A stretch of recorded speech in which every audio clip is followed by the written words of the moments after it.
National disaster risk reduction کے سلسلے میں سردار بہادر خان یونیورسٹی میں خصوصی تقریب منعقد کی گئی، جس کے مہمان خصوصی نگراں وزیر داخلہ میر محمد زبیر جمالی تھے۔ تقریب میں وائس چانسلر سردار بہادر خان، ساجد نورین، ڈاکٹر غلام مرتضیٰ، انور عدیل، OICAPM، Islamic relief, director civil defence اور دیگر شریک تھے۔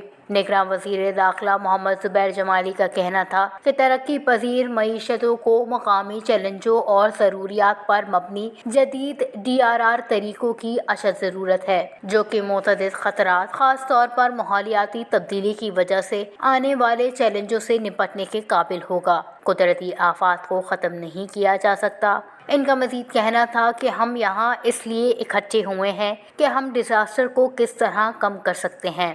ہم ایک ایسی سوسائٹی میں رہتے ہیں جہاں آئے روز قدرتی آفات دیکھنے میں آتی ہیں۔ قدرتی آفات میں ضروری اقدامات کرنا اور عوام کو ریلیف پہنچانا اولین ترجیح ہے۔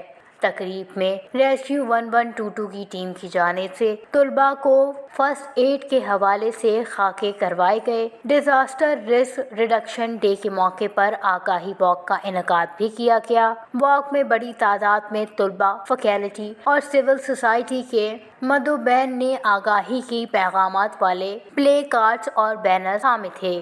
وش نیوز، کوئٹہ، بلوچستان۔